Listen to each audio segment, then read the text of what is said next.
Jaya TV நேயர்கள் அனைவரையும் நாளை நமது நிகழ்ச்சிக்கு அன்புடன் வரவேற்கிறோம். இன்னைக்கு நம்ம நிகழ்ச்சியில மேஷ ராசி முதல் மீன ராசி வரையிலான 12 ராசியினருக்கு இந்த வாரம், அதாவது ஜனவரி 19ஆம் தேதி முதல் 25ஆம் தேதி வரைக்கும் எப்படி இருக்க போகுதுன்றதை தான் நம்ம பார்க்க போறோம். அது மட்டும் இல்லாம நேயர்களுடைய சந்தேகங்களுக்கு அவங்க ஜாதகத்தின் அடிப்படையில் ஜோதிட தீர்வுகளையும் கேட்டு தெரிஞ்சுக்க போறோம். இன்னைக்கு நம்ம நிகழ்ச்சிக்கு தமிழ்நாட்டின் 2 பிரபலமான ஜோதிடர்கள் நம்ம அரங்கத்திற்கு வருகை தந்திருக்கிறார்கள். முதலில் அவர்களை வரவேற்கலாம். முதலாவதாக உதாரண ஜோதிடர் திரு பீமராஜ ஐயர் அவர்கள். வணக்கம் சார். வணக்கம். அடுத்ததாக திருக்கோவிலூர் திரு ஹரிபிரசாத் சர்மா அவர்கள். வணக்கம். நமஸ்காரம். நேர்களை முதல்ல நம்ம மேஷ ராசியினருக்கு இந்த வாரம் எப்படி அமைய போகுதுன்றத கேட்டு தெரிஞ்சுக்கலாம். பீமராஜ ஐயர் சார் சொல்லுங்க, மேஷ ராசியினருக்கு இந்த வாரம் நல்ல ஒரு வாரமா இருக்க போதா இல்ல அவங்க கவனமா இருக்கணுமா? மேஷராசி என்பவர்களுக்கு இந்த வாரம் சாதகமாக இருக்கும். ராசிக்கு 10ஆம் இடம் வலுத்து இருக்கு. 10ஆம் இடத்துல சூரியன் இருக்கக்கூடிய இந்த தை மாதம் முழுக்கவே உங்களுக்கு அற்புதமாகத்தான் இருக்கும். அந்த சூரியனோடு இப்போது புத பகவானும் வந்து இணைந்து இருக்கின்றார். அதனால நீங்க செய்ய வேண்டிய காரியங்கள், உங்களுடைய கடமைகள் ஒவ்வொன்றையும் செவ்வனே மிகச் சிறப்பாக உங்களால் செய்து முடிக்க முடியும். ராசிநாதனா இருக்கக்கூடிய செவ்வாய் ராசிக்கு 3ஆம் இடத்துல இருக்கார். 3ல செவ்வாய் இருக்கலாம், ஸ்தானபலம்னு சொல்லுவோம், இயற்கை அசுப கிரகமாக இருக்கிறதுனால. ஆனா இப்போ வந்து வக்ரகதியில் இருக்கார். அதனால ஒரு முறை செய்த பணியை மீண்டும் மீண்டும் செய்யக்கூடிய நிலை ஏற்படக்கூடிய வாய்ப்பு இருக்கிறது. அதனால எந்த ஒரு காரியத்தை செய்தாலும் கூட சிறப்பாக செய்ய முடியும். ஆனா பல முறை செய்து முடிக்கிறீர்களா, ஒரு முறையிலே சிறப்பாக செய்றீங்களா அப்படின்றதுதான் உங்களுக்கான சவால். அதை எந்தெந்த நாள்ல எப்படி இருக்கும்னு சொல்லக்கூடிய தீர்மானத்தை இருக்கக்கூடியவர் சந்திரன். அவர் ராசிக்கு 6, 7, 8ஆம் இடங்கள்ல இந்த வாரத்துல சஞ்சரிப்பார். 6, 7 அப்படின்றது பரவாயில்ல, வார இறுதியில அஷ்டமஸ்தானத்துக்கு வந்துடுவார். அப்போ அந்த செய்யக்கூடிய செயல்ல, படிக்கக்கூடிய படிப்புல, வேலையில கவனம் இன்மையினால அதை மீண்டும் செய்யக்கூடிய நிலை ஏற்படும். அப்போ உங்களுக்கு மனக்கட்டுப்பாடு தேவை, சரியான திட்டமிடல் தேவை, ஒரு நம்பிக்கை தேவை. இவை இருந்தால் இந்த வாரம் சாதகமா இருக்கும். இந்த வாரத்துல ஏகாதசி விரதம் வருது. அந்த ஏகாதசி விரதம் வரக்கூடிய சனிக்கிழமை நாள் வாஸ்து நாளாகவும் இருக்கிறது. இப்போ தை பிறந்துடுச்சு இல்லையா, வாஸ்து நாளும் வருது. அதனால வாஸ்து பூஜை, பூமி பூஜை போட்டு வீடு கட்டிடங்கள்லாம் கட்ட தொடங்கணும்னு சொல்லக்கூடியவர்கள் அதற்கான திட்டமிடல் செய்யலாம். அப்புறம் இது தை மாதம் சொல்றதுனால வெள்ளிக்கிழமைகள் விசேஷம், தை வெள்ளியில விரதம் வழிபாடு போன்ற விஷயங்கள் செய்யலாம். இதுல யார் யாருக்கு எது தேவையோ பயன்படுத்திக்கலாம். எந்த நாள்ல விரதம் வழிபாடு ஆலய தரிசனம் போன்றவற்றை செய்ய முடியுமோ செய்து இந்த வாரத்தை எல்லோருமே நல்ல வாரமாக பெற்றுக்கொள்ள முடியும். சார், நீங்க சொன்னதுல இருந்து ஒரு விஷயம் தெளிவாகுது. மேஷ ராசியினருக்கு அற்புதமான வாரமா இருந்தாலும் கொஞ்சம் சவால் நிறைந்த வாரமாகவும் அமைய போகுதுன்றது. ரிஷப ராசியினருக்கு எப்படி இருக்க போகுது சார்? சாதகமான வாரமா இருக்க போதா, எப்படி இருக்க போகுது? ரிஷபராசி என்பவர்களுக்கு இந்த வாரம் அற்புதமாக இருக்கும். ராசிக்கு அஷ்டமஸ்தானத்திலிருந்து சூரியன் பாக்கியத்திற்கு வந்துட்டாரு. இப்போ உங்களுடைய ராசிக்கு தன பூர்வ புண்ணிய ஸ்தான அதிபதியா இருக்கக்கூடிய புதனும் அந்த சூரியனோடு சேர்ந்து பாக்கியஸ்தானத்துக்கு வந்துட்டார். இந்த கிரகங்களை ராசியிலிருந்து குரு பார்க்கின்றார். அப்போ உயர்கல்வி சம்பந்தமாக உங்களுக்கு தடை இருக்கு, படிக்கிறதுக்கு வசதி இல்லை, வாய்ப்பு இல்லை, நீங்க இருக்கக்கூடிய இடத்துல படிக்க முடியல, ரொம்ப தூரம் டிராவல் பண்ணி போக வேண்டியதா இருக்கு அப்படின்னு சொல்லக்கூடிய பிரச்சனை இருந்தால் சரியாகும். உயர் அதிகாரிகளோடு பணிபுரியக்கூடியவர்களுக்கு பிரச்சனை இருக்கிறது, நீங்க எவ்வளவுதான் பாடுபட்டாலும் நல்ல பேரே இல்லை அப்படின்னு சொல்லக்கூடிய ஒரு நிலையில இந்த வேலையை விட்டுடலாமான்ற ஒரு எண்ணம் எல்லாருக்குமே ஏற்படும். அந்த பிரச்சனை இப்போ சரியாகும். சில குடும்பங்கள்ல தந்தைக்கும் மகனுக்குமே கூட வந்து ஒத்து போகாது. அப்படிப்பட்டவர்கள் கூட அந்த பிரச்சனைக்கு இப்போ ஒரு தீர்வை கண்டுபிடிக்க முடியும். இப்படியாக இந்த வாரம் உங்களுக்கு அற்புதமாக இருக்க போகிறது. சார், ரிஷப ராசினருக்கு எப்படி இருக்க போகுதுன்றத ரொம்ப தெளிவா சொன்னீங்க. மிதுனம் ராசினருக்கு இந்த வாரம் எப்படி அமைய போகுது? வீட்லயும் அலுவலகத்திலையும் உங்களுடைய சூழல் எவ்வாறு இருக்க போகுது? மிதுன ராசி என்பர்கள் கொஞ்சம் கவனமாகவும் கண்ணும் கருத்தோடும் பக்குவத்தோடும் தான் இருந்தாகணும். முதல் காரணம், ராசியில செவ்வாய் இருக்கார். அந்த செவ்வாய்ன்னு சொல்லக்கூடியவர் இந்த 6ஆம் அதிபதி. உங்க ராசிநாதனுக்கு வந்து எப்போதும் பகையா இருக்கக்கூடிய ஒரு கிரகம். அந்த செவ்வாய் ராசியில இருக்கிறது மட்டும் இல்லாம வக்ரகதியிலும் இருக்கார். அந்த செவ்வாய் எப்போ வக்ர நிவர்த்தி அடைந்து மீண்டும் ராசியிலிருந்து வெளியேறுகிறாரோ அது வரைக்கும் உங்களுக்கு பொறுமை அப்படின்னு சொல்லக்கூடிய விஷயம்தான் கவச்சமாக இருக்கும். 2வது, ராசியில செவ்வாய் இருக்கார். அப்ப ராசிநாதன் பலமா இருந்தா எல்லாவற்றையும் சமாளிச்சிடலாம். ஆனா அந்த ராசிநாதனா இருக்கக்கூடிய புதன் சூரியனோடு சேர்ந்து அஷ்டமத்திற்கு வந்து சஞ்சரிக்கின்றார். அதனால படிப்பு இருந்தும் வேலை கிடைக்கல, புத்தி இருந்தும் அந்த சமயத்தில் என்னால் சரியாக பர்ஃபார்ம் பண்ண முடியல அப்படின்னு சொல்லக்கூடிய நிலையை நீங்கள் தவிர்க்கணும். எல்லாம் தெரிஞ்சுக்கிட்டே வந்து தப்பு பண்ணலாமா, யாராவது கையில் விளக்கு பிடிச்சிட்டே கணத்தில் விழுவாளா அப்படின்ற மாதிரியான கேள்விகள் வரக்கூடிய வாய்ப்பு இருக்கிறது. உங்களுடைய தேர்வுகள்லையும் சரி, திருமண வாழ்க்கை சம்பந்தமான முடிவெடுத்தல்லையும் சரி, சுயதொழில் வியாபாரத்தில் உங்களுடைய முதலீடாக இருந்தாலும், நோய் நொடிகளுக்கு நீங்கள் எடுக்கக்கூடிய வைத்தியமாக இருந்தாலும் கூட ரொம்ப கவனமாக இருக்க வேண்டியது அவசியம். ஆனால் இந்த எல்லாவற்றையும் தாண்டி உங்களால் சாதிக்க முடியும். அதற்கு துணையாக இருக்கிறது பாக்யஸ்தானம்.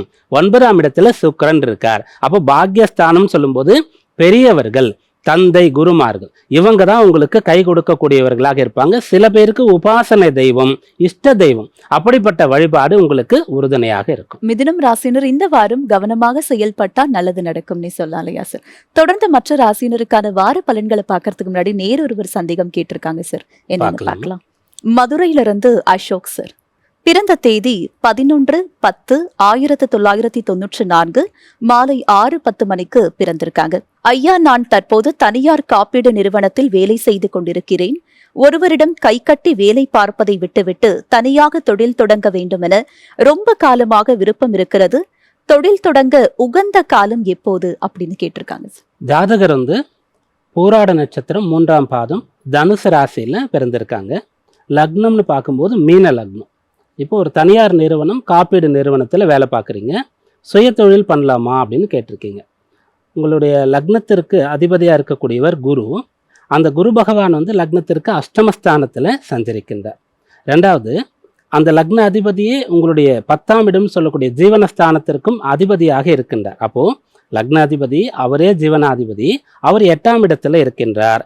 அந்த 8ஆம் இடம் சொல்கிறது பொதுவாக மறைவிடம் சொல்லுவோம். அதை தாண்டி அந்த குரு அந்த இடத்துல 4 கிரகங்களுடைய கூட்டணியில் இருக்கார். அதாவது கிரக யுத்தம் அப்படின்னு சொல்லக்கூடிய ஒரு இடத்துல குரு இருக்காரு. அதில் ராகு ஒருத்தராக இருக்கார். குரு ராகுவோட சேர்ந்து இருக்கார். இது ஒன்று. ரெண்டாவது, உங்களுடைய லக்னத்திற்கு 10ஆம் இடத்துல நீங்கள் பூராடம் 3ஆம் பாதம்ன்றதுனால தனுசு ராசி, அந்த சந்திரன் இருக்கின்றார். அப்போ 10ல் சந்திரன் சொல்லும்போது நீங்கள் ஒரு நிலையான தொழிலை செய்யறது கொஞ்சம் கஷ்டம்தான். ரெண்டாவது, 10ஆம் அதிபதியும் பலம் இழந்து இருக்கார். அதுக்கப்புறம் உங்களுடைய திசைன்னு பார்க்கும்போது சுக்கிர திசையில பிறந்து சூரிய சந்திர திசைகளை கடந்து இப்போ நீங்கள் செவ்வாய் மகா திசையில் இருக்கீங்க. அது இன்னும் 1.5 ஆண்டு காலம் இருக்கும். அந்த செவ்வாய் திசை, அதாவது தசாநாதன் அப்படின்னு பார்க்கக்கூடியவர் கடகராசியில் நீச்சகதியில் இருக்கார். அதனால இந்த காலம் நீங்கள் சுயதொழில் தொடங்குவதற்கான காலம் இல்லை.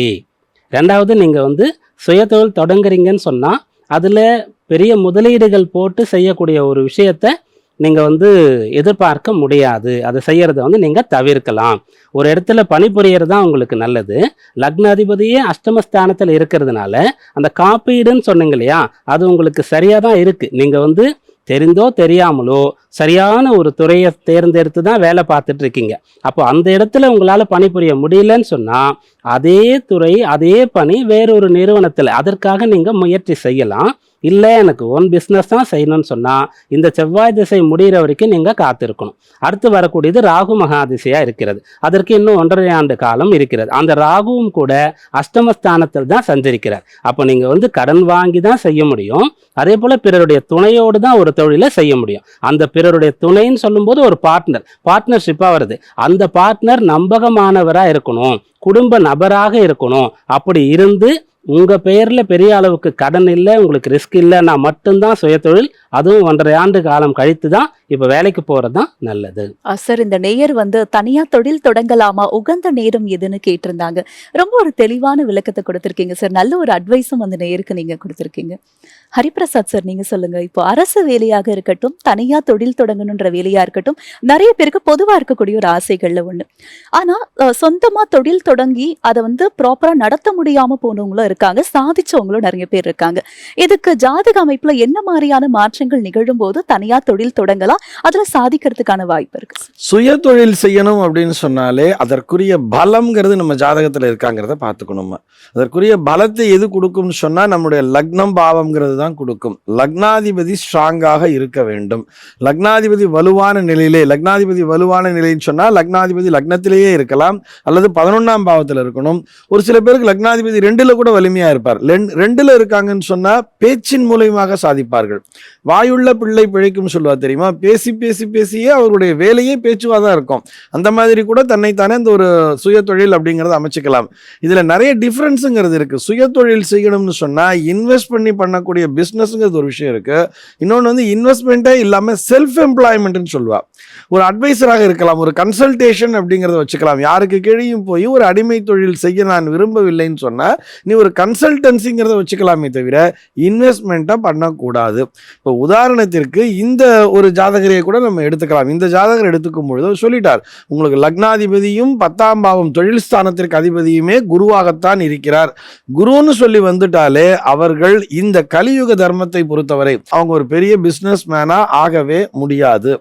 ஏன்னு சொன்னா குருவினுடைய அடிப்படை குணாதிசயம் என்னன்னா நீதி, நேர்மை, நாணயம் அப்படிங்கிறது தான். இன்னைக்கு நீதி, நேர்மை, நாணயத்தை பின்பற்றி கரெக்டா இதுபடிதான் நான் ரூல்ஸ் படிதான் எல்லாமே நடக்கிறேன்னு சொல்லி ஒருத்தரால ரொம்ப பெரிய மிகப்பெரிய பிசினஸ் மேனா ஆகவே முடியாது. ராகுவா இருந்தால் தான் நம்ம ஜிக்ஸாக் மெத்தட்லாம் ஃபாலோ பண்ண முடியும். இது போக ஒரு அட்ஜஸ்ட்மெண்ட் அப்படின்னு சொல்றா இல்லையா, எந்த இடத்திற்கு தகுந்தாற் போல் தன்னுடைய வியாபார யுக்தியை பயன்படுத்துவதுன்னு வந்து அதற்கு புதன் அப்படிங்கிற ஒரு கிரகம் துணையாக இருக்க வேண்டும் 10ஆம் பாவத்திலே. இவர்களுடைய அடிப்படை குணமே புதனுடைய குணாதிசயத்தை கொண்டிருக்க வேண்டும். ஆனா இந்த நபர் பார்த்தோம்னா இவர் வந்து ஒரு புதனுடைய குணாதிசயம்ங்கிறது அவர்கிட்ட வரல. பூராட நட்சத்திரம்ங்கிறது ஒரு சுக்கிரனுடையது தான். அதனால்தான் நல்ல அட்வைஸ் சொன்னார், நீங்க ஒர்க் பண்ற இடமே உங்களுக்கு உகந்தது. நீங்க இந்த ஒரு இன்சூரன்ஸ் அப்படிங்கிற ஒரு காப்பீட்டு துறையில் இருக்கீங்கன்னு சொன்னா அது உங்களுக்கு நல்லதுன்னே சொல்லிட்டார். இந்த நபர் எப்படி இருக்கலாம் சொன்னா ஒரு பினான்சியல் அட்வைசராக மாற முடியும். அடுத்தவர்களுக்கு ஆலோசனையை சொல்லலாம். அவர் செய்யக்கூடிய சுய தொழில் கூட மற்றவர்கள் சார்ந்து இருக்க வேண்டும்ங்கிற ஒரு வார்த்தையை சொன்னார். ஏன்னா 8ஆம் இடம்ங்கிறது 7ஆம் பாவத்திற்கு 2ஆம் இடமாக போகிறது. 7ஆம் பாவத்திற்கு 2ஆம் இடமாக போய் அடுத்த திசையே ராகு திசை வரும் பொழுது இந்த மனிதருக்கு நான் சொன்ன மாதிரி ஜிக்ஸாக் மெத்தட் அத்தனையுமே தெரியும். அத்தனை அறிவும் வந்துடும். அந்த ராகு அதை கற்றுக் கொடுத்துருவார். எப்படியெல்லாம் ஃப்ராடு பண்ணணும், எப்படியெல்லாம் ஏமாற்றணுங்கிறதெல்லாம் சொல்லி தருவார். ஆனால் அதை இவர் இம்ப்ளிமெண்ட் பண்ணார்னா இவர் அங்கே ஃபெயிலியர் ஆயிடுவார். ஏன்னா இவருக்கு 8ஆம் இடத்துல ராகு போய் மாட்டிப்பாரு, சிறைக்கு செல்லக்கூடிய ஒரு அம்சம் கூட வந்துடும். அப்ப என்ன பண்ணணும், இவருடைய அடிப்படை குணமான நீதி, நேர்மை, நாணயத்தை இவர் மாற்றிக்கொள்ளவே கூடாது. இதுதான் ரூல்ஸ் அண்ட் ரெகுலேஷன்ஸ்னா இப்படிதான். ஆனால் யாருக்கு ஆலோசனை சொல்லலாம் சொன்னா இந்த மாதிரி ஜிக்ஸாக் மெத்தட்லாம் ஃபாலோ பண்றாங்க இல்லையா, கொஞ்சம் ஃப்ராடுத்தனம் பண்ணிட்டு இருப்பாங்க, நிறைய இந்த இன்கம் டாக்ஸ் விஷயங்கள் எல்லாம் ஏமாத்திட்டுலாம் இருப்பாங்க. அவங்க கிட்ட போய் இப்படி எல்லாம் பண்ணீங்கன்னா இந்த மாதிரிலாம் பிரச்சனை வரும், இதை பார்த்துக்குங்கன்னு சொல்லக்கூடிய ஒரு மந்திரியாக, ஒரு அட்வைசராக இவரால் போக முடியும். ஒரு ஃபினான்ஷியல் அட்வைசர், செல்ஃப் எம்ப்ளாய்மெண்டா இருக்கலாம். அதற்குரிய என்ன பர்சன்டேஜோ அதை இவர் வாங்கிக்கலாமே தவிர இவர் நேரடியாக நான் சுய தொழில் செய்கிறேன் அப்படின்னு இறங்கினார்னா நிச்சயமாக கடுமையான நஷ்டத்தினை சந்திப்பார். ஆக ஒருவருடைய ஜாதக பலத்தினை கொண்டு அந்த 10ஆம் பாவகம்ங்கிறது நன்றாக இருக்கிறதா, லக்ன பாவம் என்பது இவருக்கான திறமையை தருகிறதா, எவன் ஒருவன் திறமைசாலியோ தன்னிடம் அறிவுங்கிறது இருக்கலாம், நிறைய படிச்சிருக்கலாம், அறிவு என்பது வேறு. அந்த அறிவை வந்து கரெக்டா எந்த இடத்துல இம்ப்ளிமெண்ட் பண்ணணும் இருக்கு இல்லையா, இந்த இடத்திலே செயல்படுத்த வேண்டும் என்று சொன்னால் அதற்கு திறமை என்பது இருக்க வேண்டும். அந்த திறமையானது உன்னிடத்திலே நல்லபடியாக வேலை செய்கிறதா, அவர்கள் மட்டும்தான் சுய தொழிலிலே வெற்றி பெற முடியுமா. இப்படி தனக்கான திறமை எது அப்படிங்கிறத ஆராய்ந்து அதற்கேற்றார் போல் செயல்படும் பொழுது நிச்சயமாக அவர்களால் வாழ்க்கையிலே வெற்றி பெற முடியுமா. கடகராசி அன்பர்களுக்கு இந்த வாரம் நற்பலன் தரக்கூடிய வாரமாக இருக்கும். படிக்கிறீங்களா, இந்த வாரம் உங்களால் அற்புதமாக படிக்க முடியும். உத்தியோகஸ்தராக அவங்க வேலையை திறம்பட செய்ய முடியும். சுயதொழில் வியாபாரத்தில் இருக்கக்கூடியவர்கள் புது புது யுக்திகளை தெரிந்து கொண்டு அதை செயல்படுத்த தொடங்க முடியும். இதெல்லாம் சாதகமாக இருக்குது. ஆனால் திருமண விஷயத்தில் மன வயதில் இருக்கக்கூடிய கடகராசி அன்பர்கள் இந்த வாரத்தில் இந்த காலத்தில் சுயமாக முடிவுகளை எடுக்கக்கூடாது. அதுபோல் மனமான தம்பதிகளும் கூட தங்களுடைய வாழ்க்கை துணையை புரிந்து கொண்டு அனுசரித்து செல்ல வேண்டியது அவசியம். ராசிக்கு 7ஆம் இடத்துல சூரியன் புதனுடைய சேர்க்கை ஏற்பட்டிருக்கு. அப்போ அந்த சூரியன் புதன் வந்து சேர்றாங்க, அவர்கள் சேர்ந்து ராசியை பார்க்குறாங்க. அப்போ உங்களுக்கு புத்திசாலித்தனம், திறமை, சாதிக்கக்கூடிய வல்லமை, சமயோசிதமாக இருக்கக்கூடியது, பிறரை எடை போடுவது, புரிந்து கொள்வது, இதெல்லாம் தெரியும். எங்கே படிக்கிற இடத்துல, வேலை, பிஸ்னஸ், இந்த எல்லா இடத்துலையுமே. ஆனால் அந்த 7ஆம் இடம்னு சொல்லக்கூடியது கலத்திர பாவமாக இருக்கிறது. அப்போது உங்களுக்கு ஒரு துணை தேவைன்னு சொன்னால் நீங்கள் அவர்களை வந்து இப்போது தப்பாக ஜட்ஜ் பண்ணிடுவீங்க. நீங்கள் எப்படி எதிர்பார்க்குறீங்களோ அதுக்கு ஆப்போசிட்டாக இருப்பாங்க, ஆனால் உங்களுக்கு தெரியாது. அதனால மனமாகாதவர்கள் வாழ்க்கை துணையை தேர்ந்தெடுக்கிற விஷயத்தில் இப்போ கவனமாக இருக்கணும். அதுபோல் மனமானவர்கள்னு சொல்லும்போது அந்த இடத்துல 2 கிரகம் சூரியன் புதன் இருக்கு. அந்த வீட்டு அதிபதியாக இருக்கக்கூடியவர் ராசிக்கு 8ல் இருக்கார். அந்த சுக்கிரன் கலத்திர காரகன் அவரும் 8ல் இருக்கார். அதனால வாழ்க்கை துணையை அனுசரித்து போகணும். வாழ்க்கை துணைக்கு அடுத்து அந்த ஸ்தானத்திற்கு யார் வருவாங்கன்னு கேட்டால் பார்ட்னர்ஷிப்ல பார்ட்னர்ஷிப்ல பிசினஸ் பண்றீங்களா, அந்த பார்ட்னரை இப்போ நீங்க அனுசரித்து கொண்டு போகணும். முழுவதுமாக நம்பி ஏமாந்து போயிடவும் கூடாது, முற்றிலும் சந்தேகப்படவும் கூடாது. மிகச் சரியாக உங்களுடைய செயல்பாடுகள் இருக்க வேண்டியது அவசியம். இதை கடைபிடித்தால் இந்த வாரம் சாதகமா இருக்கும். கடக ராசியினருக்கு இந்த வாரம் நல்ல பலன்கள் கிடைக்கக்கூடிய வாரமா இருந்தாலும் என்னெல்லாம் செய்யணும் செய்யக்கூடாதுன்றதை தெளிவுபடுத்திருக்கீங்க சார். சிம்ம ராசியினருக்கு இந்த வாரம் எப்படி இருக்க போகுது சார்? வீட்லயும் அலுவலகத்திலயும் உங்களுடைய சூழல் எவ்வாறு இருக்க போகுது? சிம்மராசி அன்பர்களுக்கு இந்த வாரத்துல உத்தமமான பலன்கள் கிடைக்க போகின்றது. உங்களுடைய வேலையை மாற்றணும், வேலையை விட்டுட்டு சுயதொழில் தொடங்கணும், இந்த எண்ணத்தை மட்டும் இப்போ நீங்க கொண்டு வரக்கூடாது. 10ஆம் இடத்துல குரு பகவான் இருக்காரு. அவர் இப்போ வக்ரகதியில சஞ்சரித்து கொண்டு இருக்கின்றார். 2வது 6ஆம் இடத்துல தான் ராசிநாதன் சூரியனும் புதனும் சேர்ந்து இருக்கிறாங்க. அதனால இருக்கிறத நீங்க அப்படியே கண்டினியூ பண்ணணும். ரொட்டீன் ஒர்க் என்னவோ அதை மாற்றுவதற்கான எந்த ஒரு சிந்தனையும் இல்லாம முழு நம்பிக்கையோடு முழு மனதோடு செய்யணும். படிச்சுட்டு இருந்தா கூட சரி, நம்ம இந்த கோர்ஸை வந்து ஃப்ரெண்டு எடுத்தான்னு சொல்லி எடுத்துட்டோம், அல்லது பேரண்ட்ஸ் வந்து இங்க சேர்த்து விட்டாங்கிறதுக்காக படிக்க ஆரம்பிச்சிட்டோம், ஆனா இதெல்லாம் நமக்கு சரியா வராது, வேற படிக்கலாம் அப்படின்ற எண்ணம்லாம் உங்களுக்கு வரவே கூடாது. நீங்க இப்ப என்ன செய்றீங்களோ அதை 100% உங்களுடைய உழைப்பை போட்டு செய்யுங்க. கட்டாயம் எதிர்காலம் நன்றாக இருக்கும். 2வது 7ஆம் இடத்துல சுக்கிரன் சனி இருந்து ராசியை பார்த்து கொண்டு இருக்கிறாங்க. அதனால நீங்க தூண்டப்படுவீங்க. நீங்களா அப்படி சிந்திக்கலன்னா கூட யாராவது ஒருத்தர் வந்து உங்களை வா வான்னு கூப்பிடுவாங்க. நீ வந்து பணமே போட வேணாம், சும்மா வான்னு முதல்ல கூப்பிடுவாங்க. அப்புறம் இப்போ கொஞ்சம் நல்லா போல, நீ கொஞ்சம் ஹெல்ப் பண்ணா நல்லா வரும்னு சொல்லுவாங்க. அதே போல தீய பழக்கத்திற்கு தூண்டுதல் வருவதற்கு வாய்ப்பு இருக்கிறது. சும்மா டெய்லி பண்ணாதான் அது தப்பு, கெட்ட பழக்கம்னா. என்னைக்காச்சும் ஒரு நாள்னா சோசியல் ட்ரிங்கர்னு சொல்லுவாங்க.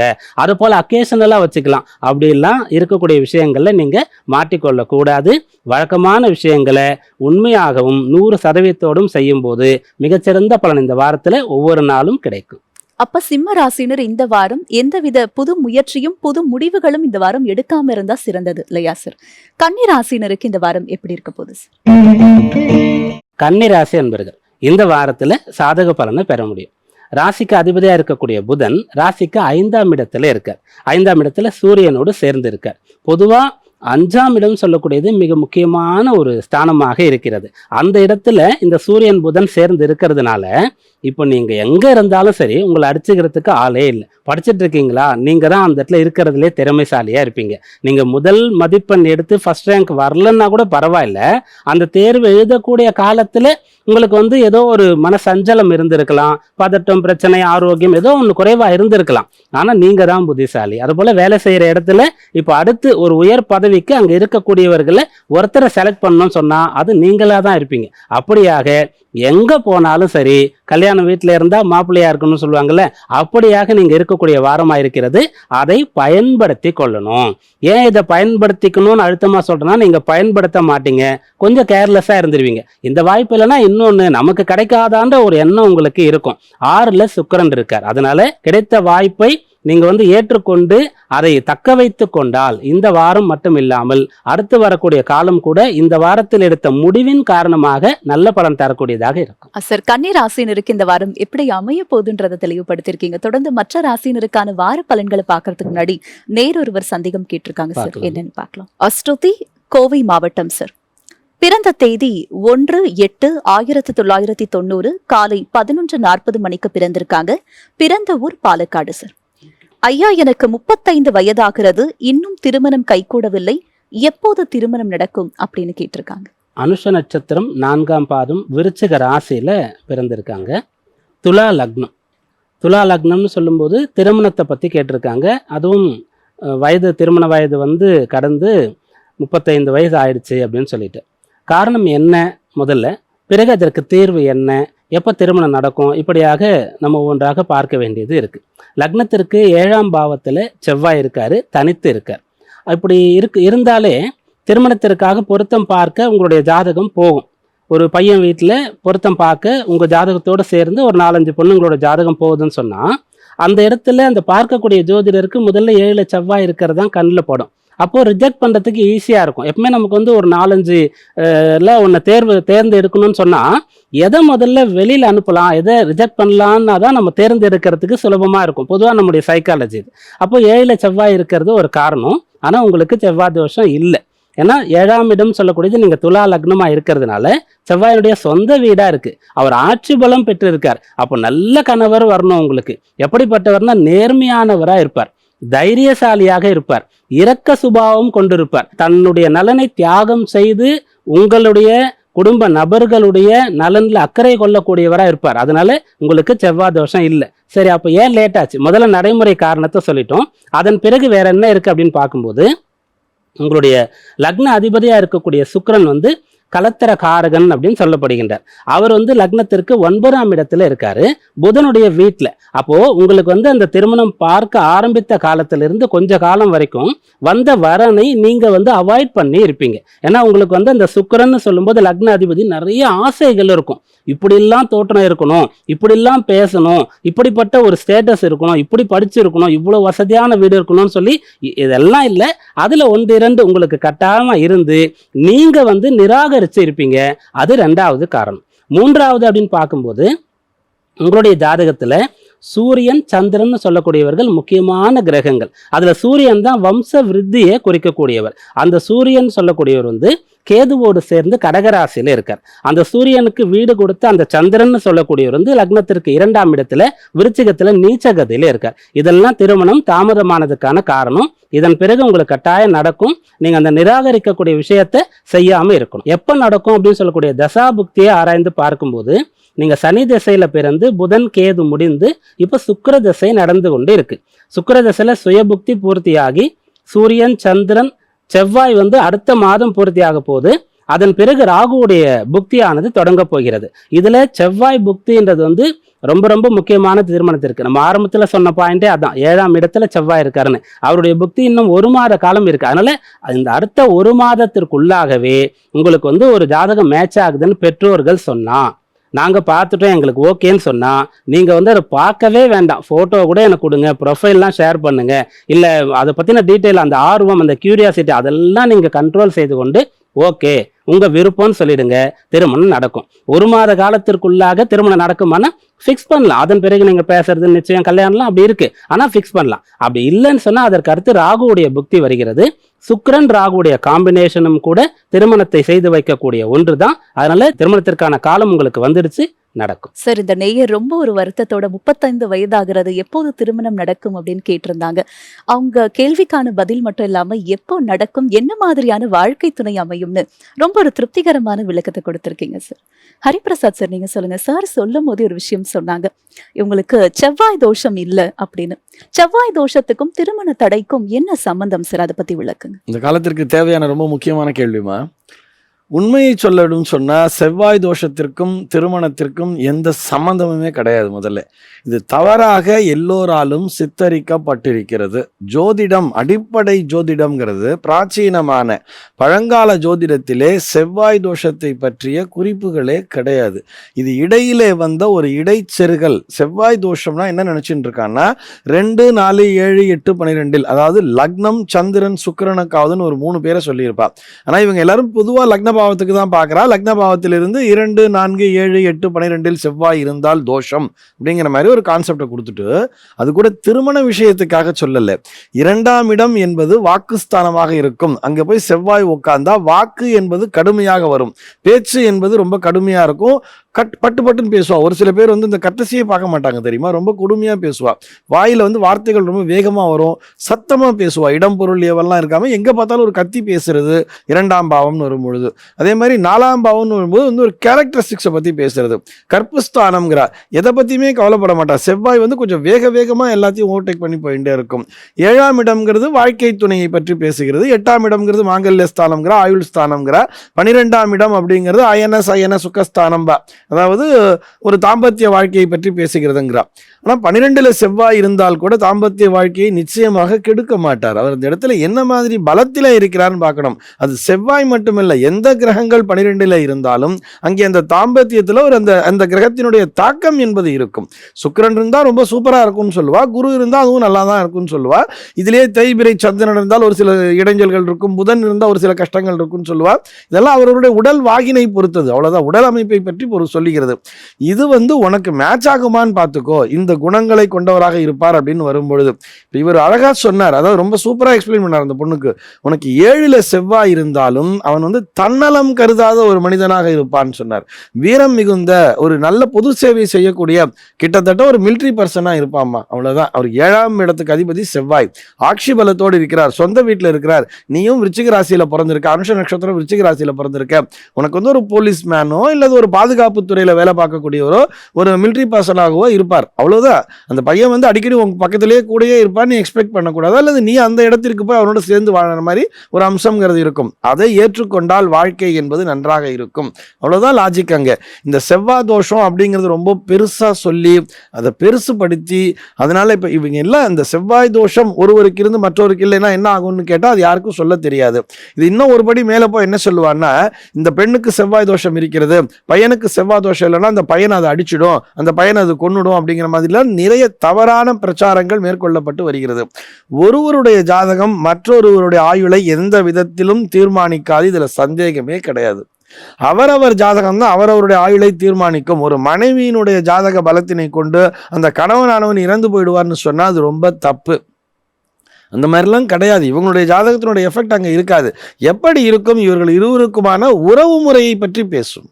இப்ப 7ல் செவ்வாய் ஆட்சி பலத்தோட இருக்காரு. அப்ப செவ்வாயினுடைய குணத்தினை கொண்ட ஒரு பலசாலியான, ஒரு வீரம் மிகுந்த, ஒரு வேகம் மிகுந்த ஒரு கணவன் உனக்கு வருவான், ஏத்துக்கோ, நல்லா இருப்ப, அவ்வளவுதான் வாழ்க்கையில.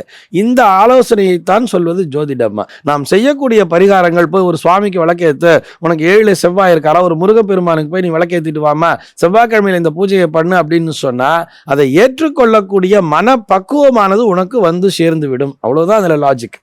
அதனால செவ்வாய் தோஷம்ங்கிற ஒரு கான்செப்டுக்கு ரொம்ப முக்கியத்துவம் தர வேண்டிய அவசியமே இல்லை. ஒருவருடைய ஜாதகத்துல ஒரு 7ஆம் இடத்துல செவ்வாய் நீச்ச பலமா இருக்காருன்னு வச்சுப்போமே, 7ல் இருக்காரு இல்ல 8ல் இருக்காரு அல்லது 12லேயே கூட நீச்ச பலமாக இருக்கிறார் செவ்வாய்ன்னு சொன்னா அவருடைய ரத்த வகைன்னு சொல்றாரு, அந்த பிளட் குரூப்ல ஒரு நெகட்டிவ் டைப் ஆஃப் பிளட் குரூப்புங்கிறது வருவதற்கான வாய்ப்புகள் என்பது உண்டு. இதுல ஒருத்தருக்கு நெகட்டிவ் டைப்பும் ஒருத்தருக்கு பாசிட்டிவ் டைப்பும் இருக்கும் பொழுது இந்த அபாஷன்ங்கிறது அடிக்கடி ஆயிடும்னு சொல்லுவார். அதனாலதான் செவ்வாய் தோஷம், அந்த கடுமையான செவ்வாய் தோஷம் இருக்கின்ற பட்சத்திலே, செவ்வாய் நீச்ச பலத்தோடு இருக்கிறார், செவ்வாய் தோஷமும் இருக்கு அப்படின்னு வரும்பொழுது இதையும் அதையும் சேர்த்தோம்னா அந்த வம்சங்கிறது விருத்தியாகாம அடிக்கடி அபாஷன் ஆயிருக்குன்னு சொன்னார். அதற்கும் இன்றைய மருத்துவ உலகம் ஒரு தீர்வை கண்டுபிடிச்சிருச்சு. ஒருத்தருக்கு நெகட்டிவ் டைப் பிளட் குரூப்போ ஒருத்தருக்கு பாசிட்டிவ் டைப் பிளட் குரூப்பும் இருக்கும் பொழுது ஒரு 800 ரூபாய்க்கு ஒரு ஊசியை போடுற, ஒரு இன்ஜெக்ஷனை போட்டால் அந்த அபாஷன் ஆகாம அது தடுக்கப்படுகிறது. அப்புறம் என்னத்துக்காக அந்த செவ்வாய் தோஷங்கிற ஒரு கான்செப்டே கிடையாது அப்படின்னு தான் எல்லோருக்குமே சொல்லி கொண்டிருக்கிறோம். நம்முடைய தொலைக்காட்சி வாயிலாக, இந்த நிகழ்ச்சியின் வாயிலாக எல்லோருக்கும் சொல்றது என்னன்னா, செவ்வாய் தோஷத்தை பத்தி கவலையே படாதீங்க. செவ்வாய் ஒரு நல்ல கிரகம், உடல் வலிமையை தரக்கூடிய கிரகம், ஆரோக்கியத்தை தரக்கூடிய கிரகம். அந்த கிரகமானது முக்கியமான இடத்துல அமர்ந்திருந்து அது வலிமையாக இருந்தால் அது சம்பந்தப்பட்ட ஒரு வாழ்க்கை துணை உங்களுக்கு வருவாருங்கிறத புரிஞ்சுக்குங்க, அவ்வளவுதான் கான்செப்ட். துளாராசி என்பவர்களுக்கு இந்த வாரம் சாதகமா இருக்கும். செலவும் இருக்கு, வரவும் இருக்கிறது. அப்போ இந்த செலவு எப்படி இருக்கும்னு கேட்டால், நீங்கள் தேவைகளை பூர்த்தி செய்து கொள்ளக்கூடிய செலவாக இருக்கும். வஸ்து, வண்டி, வாகனங்கள் போன்ற விஷயங்களை நீங்கள் வாங்கலாம். ஆடை, அணிகலன்கள், ஆபரணங்கள் இதெல்லாம் நீங்கள் வாங்கலாம். மனை, வீடு போன்ற விஷயங்கள் வாங்கணும்னா கூட அதற்கான திட்டமிடல், ஆரம்பம் போன்றவற்றை கூட நீங்கள் செய்யலாம். முதல்ல அந்த பூர்வ புண்ணிய ஸ்தானம் சொல்லக்கூடிய 5ஆம் இடத்துல ராசிக்கு அதிபதியாக இருக்கக்கூடிய சுக்கிரன் இருக்காரு, சனியோடு சேர்ந்திருக்கார். 4ஆம் இடம் சொல்லக்கூடிய இடத்துல சூரியன் புதனுடைய சேர்க்கை இருக்கிறது. அந்த புதன் பாக்கியாதிபதி, சூரியன் லாபாதிபதி. அதனால நீங்க பொருட்களை வாங்கணும், தேவைகளை பூர்த்தி செய்து கொள்ளணும்னு சொன்னா அதற்கான சம்பந்தம் இருக்கிறது.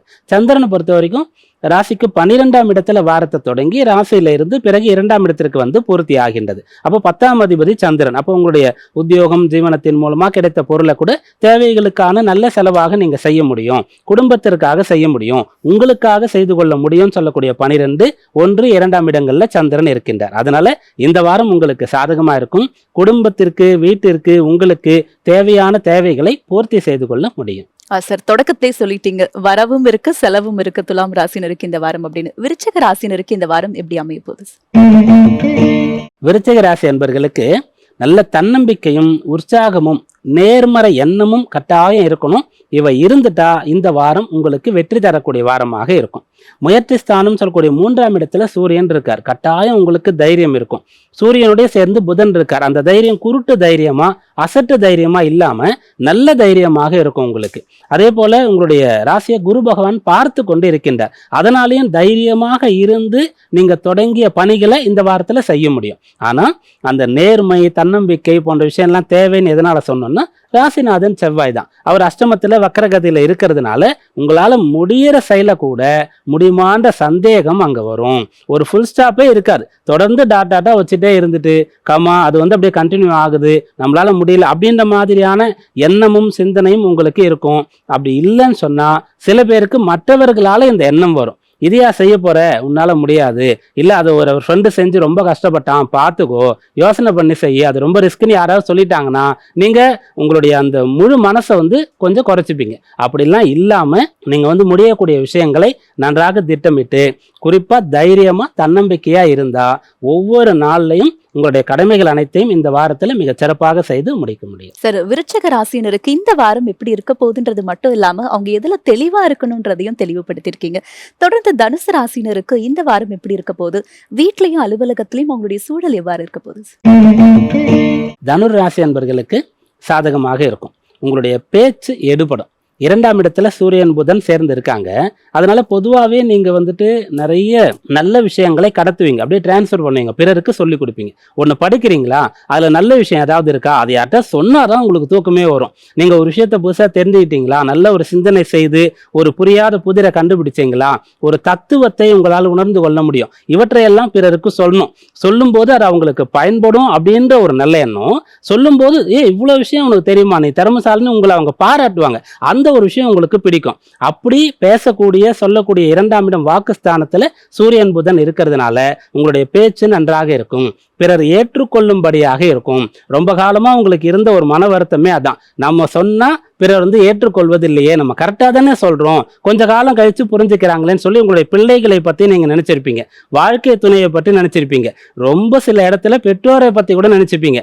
ஏன்னா கொஞ்ச காலத்துக்கு முன்னாடி போன ஜெனரேஷன்ல மேல இருந்துதான் கீழே வரும். அப்பா அம்மா தான் பிள்ளைகளுக்கு சொல்லிக் கொடுப்பாங்க. ஆனா இப்போ பிள்ளைகள் தாய் தந்தைக்கு சொல்லிக் கொடுக்கக்கூடிய அளவிற்கு அறிவியலும் கல்வியும் நிறைய வளர்ச்சி அடைந்து இருக்கு. அதனால நீங்க சொல்லக்கூடிய விஷயங்களை பிறர் ஏற்றுக்கொள்ளக்கூடிய, அதனால அவர்கள் பயனடையக்கூடிய, உங்களுக்கும் நல்ல பெயர் கிடைக்கக்கூடிய வாரமாக இந்த வாரம் இருக்கும். சார், தனுசு ராசினருக்கு இந்த வாரம் எப்படி அமைய போகுதுன்னு சொல்லியிருக்கீங்க. மற்ற ராசினருக்கான வார பலன்களை பாக்குறதுக்கு முன்னாடி நேரொருவர் சந்தேகம் கேட்டிருக்காங்க சார், என்னன்னு பார்க்கலாம். விருதுநகர்ல இருந்து பா மீனா சார், பிறந்த தேதி 27/2/2002 காலை 5:05 மணிக்கு பிறந்திருக்காங்க.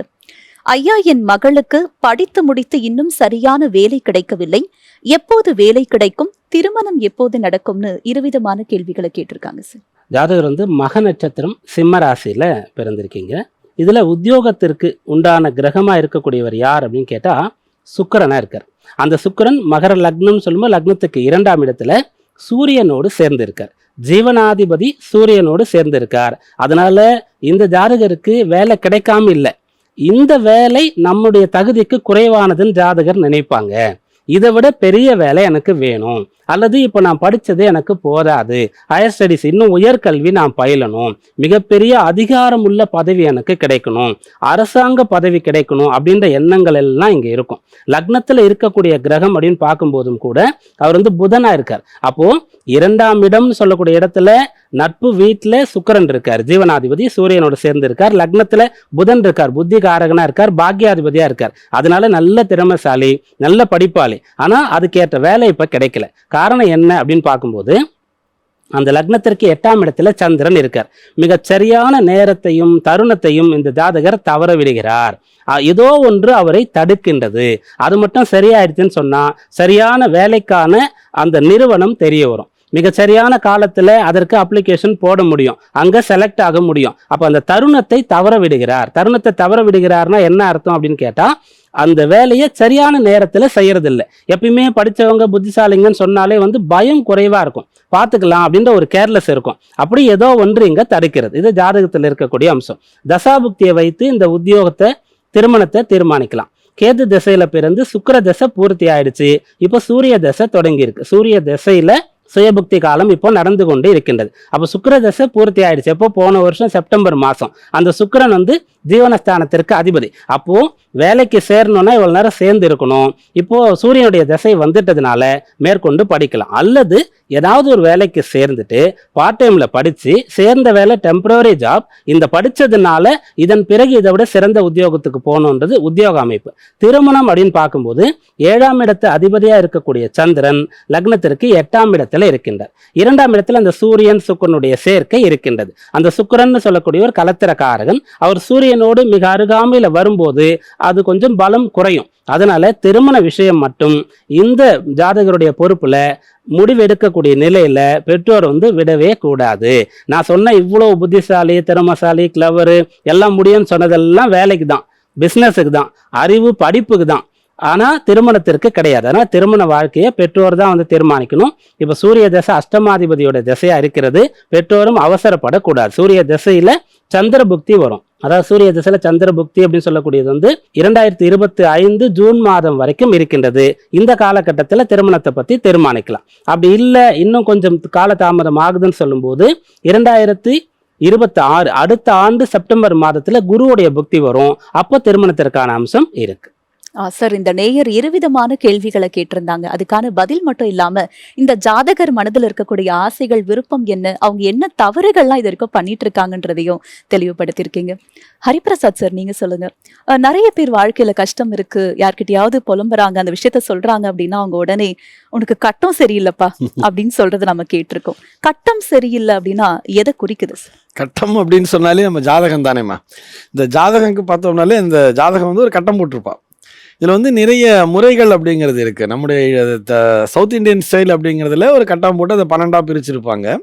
இதே நார்த் இந்தியன் ஸ்டைல் அப்படின்னு பார்க்கும்போது டயகனலாக போட்டிருப்பா. இப்படி கிராஸாக போட்டிருப்பா நார்த் இந்தியன் ஸ்டைலில். இன்னும் அதை வட்ட வடிவிலே போடுபவர்களும் இருக்கிறார்கள். வட்டமாக போட்டு அதை வந்து 12 பாகங்களாக பிரித்திருப்பார்கள். இவர்களுக்கு பொதுவாக கட்டம் அப்படின்னு சொன்னால் ஜாதகம் ஞாபகத்துக்கு வந்துடுது. ஒரு ஜாதகம்னு சொன்னோடனே இந்த ராசி கட்டம், நவாம்ச கட்டம்ங்கிறது ஞாபகத்துக்கு வந்துடுது. அது ஒரு ஸ்கொயராக இருக்குது. அது வந்து ஒரு 12 கட்டங்களாக பிரித்து இந்த ராசிகள்னு புரிஞ்சுக்கிறதுக்காக, ஈஸியாக பார்த்த உடனே அது எந்த ராசியில் இருக்குன்னு தெரிஞ்சுக்கிறதுக்காக அந்த மாதிரி ஒரு கட்ட அமைப்பினை கொடுத்திருக்கிறார்கள். அதை வச்சு தான் கட்டம் சரியில்லை, கட்டம் சரியில்லை, இதில் இருக்கக்கூடிய கிரகங்களினுடைய அமைப்பு சரியில்லை, உன்னுடைய பாவகங்கள் சரியில்லை அப்படிங்கிறதுக்காக இந்த வார்த்தையானது வந்திருக்கிறது. இப்படி அந்த எந்த பாவகங்கள் இருக்கிறதோ அதை வைத்து தீர்மானம் செய்ய வேண்டியது. ஒருவருக்கு கட்டம் சரியில்லைன்னு சொல்றது ஜாதக பலத்தை கொண்டுதான். அதே கட்டம் நல்லா இருக்கு, அவனுக்கு சுழி சூப்பரா இருக்குப்பா, அவனுக்கு நல்லா ஒர்க் அவுட் ஆகுதுன்னு சொன்னாலும் அந்த லக்ன பாவத்தை தான் அது குறிக்கிறதுமா. மகர ராசி என்பவர்களுக்கு உயர்வு தரக்கூடிய உன்னதமான வாரமாக இந்த வாரம் அமைய போகின்றது. முதல்ல ராசியில் சூரியன் புதனுடைய சேர்க்கை இருக்கிறதுனாலேயே நீங்கள் வந்து சரியாக தான் சிந்திப்பீங்க, கரெக்டாக தான் வேலை பார்ப்பீங்க, நல்லா தான் படிப்பீங்க, யாரும் குறை சொல்கிற மாதிரி வச்சுக்க மாட்டீங்க. இதில் சூரியனை வந்து அஷ்டமாதிபதி அப்படின்னு எடுத்துட்டாலும் கூட சூரிய சந்திராளுக்கு வந்து ஒரே ஒரு வீடு தான். அப்போ முழுமையான அஷ்டமாதிபதியாகவோ விரையாதிபதியாகவோ மாரகாதிபதியாகவோ அவங்க வந்து செயல்பட முடியாது. ரெண்டாவது சூரியன் புதனோடு சேர்ந்து இருக்கிறதுனால மிகச்சரியாக நீங்கள் செயல்படுவீங்க. அடுத்ததாக வந்து சந்திரனுடைய கதி ராசிக்கு 9ஆம் இடத்துல இருந்து சந்திரனுடைய கதி தொடங்குகின்றது. அவர் 9லிருந்து 10, 11 வந்து தன்னுடைய சஞ்சாரத்தை பூர்த்தி செய்கிறார். அதனால இந்த வாரம் வந்து நீங்க உயர்ந்த எண்ணங்களை கொண்டு இருப்பீங்க. உள்ளுவதெல்லாம் உயர் உள்ளல் அப்படின்னு சொல்லக்கூடிய அந்த உள்ளமானது உங்களுக்கு இருக்கும். பெரியது கேட்பீங்க, பெரியதை அடைவீங்க. அற்புதமான வாரமாக இந்த வாரம் இருக்கிறது, பயன்படுத்தி கொள்ளுங்க. சார், நீங்க சொன்னதுல இருந்தே தெரியுது மகர ராசினருக்கு சிறப்பான வாரமாக இந்த வாரம் அமைய போகுதுன்றது. கும்ப ராசினருக்கு எப்படி இருக்க போகுது சார்? வீட்லயும் அலுவலகத்திலையும் அவருடைய சூழல் எவ்வாறு இருக்க போகுது? கும்பராசி என்பர்களுக்கு நீங்க எதை விதைக்கிறீர்களோ அதை அறுவடை செய்வீர்கள்னு சொல்லக்கூடிய ஒரு விஷயத்தை இந்த வாரத்துல ஞாபகம் வைத்துக் கொள்ளக்கூடிய அம்சம் இருக்கின்றது. முதல்ல வந்து ராசிநாதன் சனி ராசியில் இருக்கார், அதை நம்ம ஜென்ம சனின்னு சொல்றோம். அந்த ஜென்ம சனியாகவே இருந்தாலும் கூட ராசிக்கு அதிபதி அப்படின்ற முறையில அனுபவத்தின் மூலமாக அவர் உங்களை மெருகேற்றுகிறார். உங்களுடைய எதிர்கால வாழ்க்கைக்காக உங்களை தயார்படுத்தி கொண்டிருக்கின்றார். அப்போ நீங்க வந்து படித்து கொண்டிருக்கக்கூடிய காலம் இது. ரெண்டாவது சுக்கிரன் வந்து ராசியில சேர்ந்திருக்கார். அப்போ நீங்க வந்து ஒரு கஷ்டப்பட்டு கொண்டு ஒரு வேலையை செய்யாம அதை ஏற்றுக்கொண்டு விரும்பி செய்யக்கூடிய ஒரு காலமா இருக்கும். அதனால கொஞ்சம் நல்ல பலன் இருக்கிறது. சந்திரனை பொறுத்த வரைக்கும் ராசிக்கு அஷ்டமஸ்தானத்துல இருந்து இந்த வாரத்தை தொடங்குறாரு. அஷ்டமஸ்தானத்துல சந்திரன் இருக்கும்போது ஏற்கனவே அங்க இருக்கக்கூடிய கேதுவோடு சேர்ந்திருக்கார். அப்போ 8ஆம் இடத்துல சந்திரன் கேது சேர்ந்திருந்து வாரம் தொடங்குறதுனால குழப்பம், சஞ்சலம், தயக்கம், பயம்னு சொல்லக்கூடியதுக்குள்ள போய் நீங்க மாட்டிக்கொள்ள கூடாது. வாழ்க்கை முழுக்க யாருமே பயப்பட வேண்டிய அவசியமே இல்லை. நம்ம பிறக்கும் போதே எல்லாம் தீர்மானம் செய்தாகி விட்டது. அதனால பயப்பட வேண்டிய அவசியம் இல்லை. அந்த 8ல் இருக்கக்கூடிய சந்திரன் உடனேயே என்ன பண்ணுவார்னா 9ஆம் இடத்திற்கு வருவார். அந்த இடங்களுக்கு ஒரு பலன் சொல்லியிருப்பாங்க இல்லையா, அதுல இருந்தே நீங்க புரிஞ்சுக்கலாம். 8ஆம் இடம்னா குழப்பம், பயம். 9ஆம் இடம் சொன்னா ஒரு குருநாதர் மூலமா அது தெளிவுக்கு வந்துடும். அல்லது உயர்கல்வி, கல்வியின் மூலமாக ஒருத்தருக்கு பயம் போயிடும். அப்ப கல்வியின் மூலமா தெளிஞ்சிட்டு அதன் பிறகு அவர் ஒரு கடமையை எடுத்துக்கொண்டு ஜீவனமாக செய்வாரு. அவரும் நல்லா இருந்து குடும்பத்திற்கும் உலகத்திற்கும் நல்லது செய்வார். அப்படி படிப்படியாக வரக்கூடிய ஒரு அம்சம் இருக்கிறது. அதுபோலதான் இந்த வாரம் இருக்கிறது. அதனால நல்ல ஒரு துணிவோடு நீங்க இருந்து நல்ல பலனை அடையலாம். சார், ஜென்ம சனி இப்படி ஆட்டி படைக்குதேன்னு வருத்தப்பட்டு இருக்க கும்ப ராசினருக்கு ஒரு தெளிவான விளக்கத்தை கொடுத்திருக்கீங்க. ஏன் ஜென்ம சனியால இந்த பிரச்சனைகள்லாம் நடக்குது அப்படின்றதுக்கு. மீன ராசினருக்கு இந்த வாரம் எப்படி இருக்க போகுது சார்? சாதகமா இருக்க போதா இல்ல அவங்க கவனமா இருக்கணும்? மீனராசி அன்பர்கள் இந்த வாரத்துல தன்னலம் மற்றும் பொதுநலம் 2 நோக்கத்தோடையும் இருந்துதான் ஆகணும், இருக்க முடியும். 11ஆம் இடம் லாபஸ்தானம், அங்க 2 கிரகங்கள் இருக்கிறது. அதன் மூலமாக உங்களுக்கு லாபம் வருது, பணம் வருது, பதவி வருது, ஒரு அதிகாரம் வருகிறது, ஒரு பொறுப்பு வருகிறது. 12ஆம் இடம் சொல்லக்கூடிய விரயஸ்தானத்துல 2 கிரகம் இருக்கிறது, சனி சுக்கிரன். அப்போ நீங்க உங்களுடைய அதிகாரத்தை, உங்களுடைய அந்த ஒரு பதவியை, லாபத்தை வைத்துக்கொண்டு நீங்க மட்டுமே பலனடைய முடியாது. பிறருக்கும் கொடுத்தாதான் உங்களுக்கு பலனானது கிடைக்கும். அப்படியாக இந்த வாரம் இருக்கிறது. அதற்கு ஏற்றாறு போல சந்திரன் 7ஆம் இடத்திலிருந்து வாரத்தை தொடங்குறார்.